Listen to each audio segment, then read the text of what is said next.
Hello, Bethel family and friends, especially those in the White Plains community and Westchester County.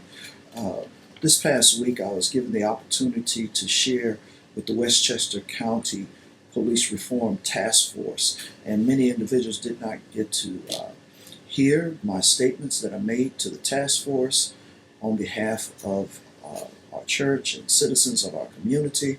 And I just want to take this opportunity to share with you some of my thoughts in regards to police reform. And so I'm going to read the statement and I may editorialize it a little bit and put some more meat to it that I wasn't able to do in the 3 minutes limitation that was provided. But Police reform is an important matter. Black Lives Matter, and some may think Black Lives Matter is a conspiracy, but Black Lives Matter is a movement, and it's a urgent call to recognize the value and the worth of Black Americans, African Americans, people of color. It's a movement and an effort to acknowledge and say with a loud voice that people of color have been treated unequally and unjustly for a number of years, and we have been crying out all along about this injustice. And so the events of the death of George Floyd and Breonna Taylor and others this summer have heightened this cry, and the use of social media and technology has enabled us to shed light on it. So I just want to share with you what I shared with the task force, and I know this opens me up to comments, but this is my feelings and my opinions as I move forward. Someone says, where are the preachers? What are the preachers saying at this moment?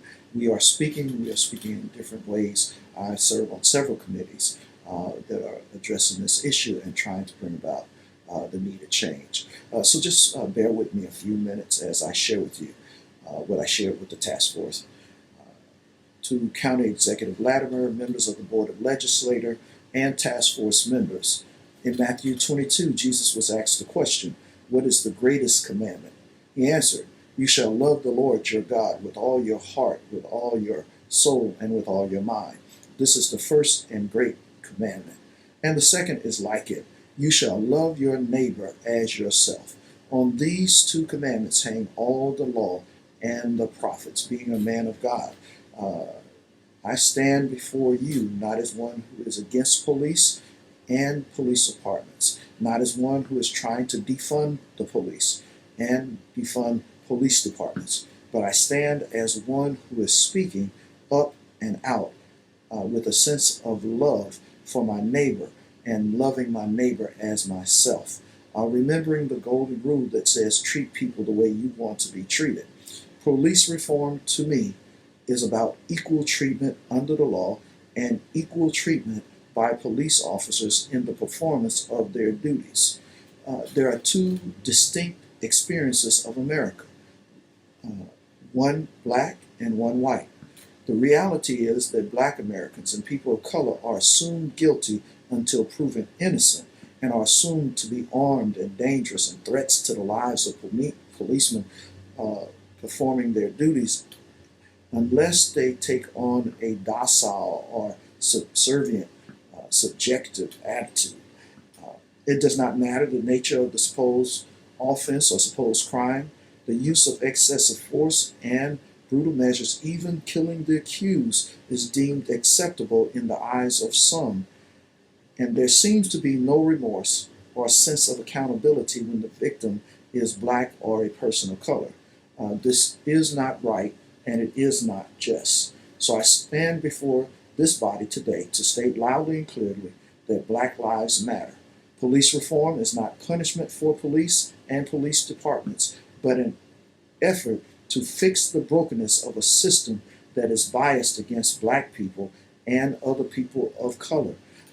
Police reform activity should be an action engaged in with the input from the community.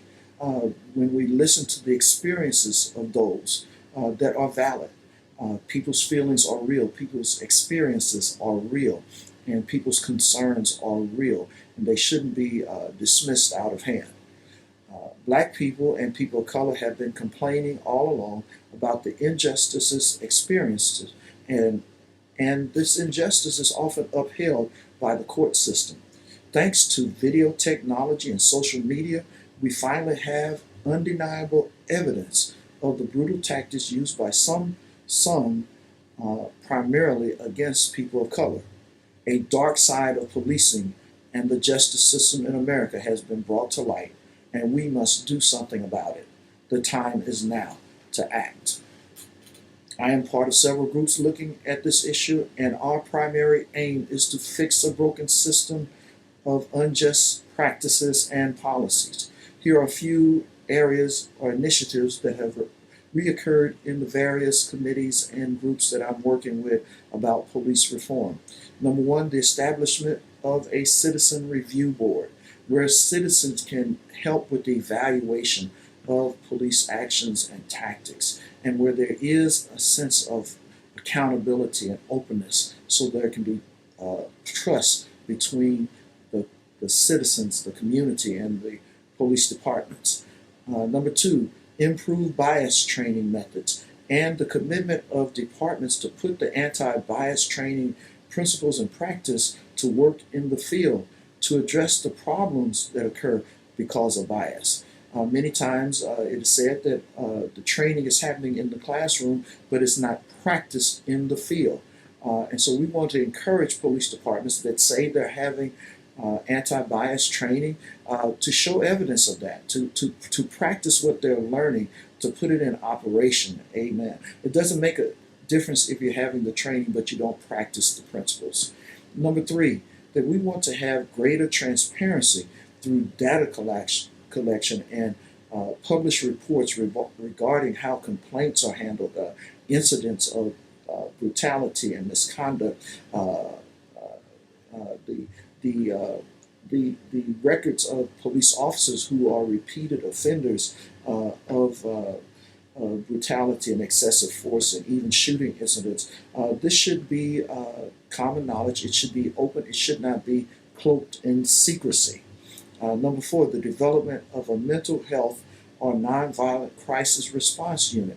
We are in White Plains where we remember tragically the incident that happened involving Kenneth Chamberlain Sr., where his medical alert system was activated by accident, and instead of being helped by police, he was eventually murdered by police. And so we need to talk about that, and we need to discuss that. There needs to be ways of de-escalating, and sometimes mental health professionals and crisis people that are experiencing with dealing with de-escalation and helping nonviolent crisis situations to be resolved, that there can be a unit that can be dispatched or assigned to those types of incidents. And number five, the development and implementation of community policing in our cities and across this county, where relationships between the residents, between the citizens, between the community and the police departments can be fostered, where trusts can be built, where people can get to know the policemen, and there can be a mutual respect and a mutual regard for each other. No one is against policemen doing their duties. At times, police intervention is necessary, and at times crimes are committed, and we acknowledge that. We know we live in a fallen world. We acknowledge that. And we know that the role of authority is to assist in establishing and maintaining the laws of the land and the rights of people and for their protection. So police departments are created to protect and to serve. But many times people of color and Black Americans in particular feel like we're not served by the police department. We feel like we're under attack. We feel like we are treated with suspicion all the time. And there's an anxiety when Black people encounter police because of this feeling that you are guilty, because of this feeling that you are a threat. And most of the officers that say when they have a shooting or a murder, they say they felt they were threatened. and that causes a situation where the person of color that's being approached by police is filled with anxiety, and the policeman is filled with anxiety. And when these two tensions meet, there's cause for problems. So we got to work at learning how to love one another. We got to learn how to treat each other with mutual respect. We have to work toward this. Any relationship is not easy, and when trust has been destroyed, it is a very challenging process to rebuild trust. But we must rebuild trust between the community and police departments, especially between African Americans, people of color, and police departments, because this is a serious problem and a threat to our society. Uh, the 5 recommendations I gave are just a few suggestions for the consideration of the task force, and it is my desire and prayer that when we use phrases like "we're all in this together" and "together strong," that's what we've been saying through this pandemic, that we really mean it. It's time for a change, and the time for change has to be initiated and begin with us. Let us truly work together as part of one great community. And I, as a pastor in the community and a church that's located in this community, that has been in this community for 135 years, I am willing to work toward better relationships between police and citizens of the community. I'm ready to work with the judicial system to help foster better relationships and foster better respect and mutual respect between parties involved. As a preacher and a citizen of this community and resident, I'm willing to work at promoting this idea of a beloved community. Amen. Let us love one another. As Jesus says, not only do we love the Lord our God with all our heart, mind, soul, and strength, but we also must love our neighbor as ourselves. Let us love one another. God bless you. These are my thoughts and a portion of what I shared with the task force. And so just wanted to let people know that men of God are speaking out in such a time as this. We're not only speaking out, we're working behind the scenes, we're working with community organizations, we're at protests, we're marching, amen, we're raising our voice, amen, for the betterment of the community and society. God bless you. Uh, Thank you.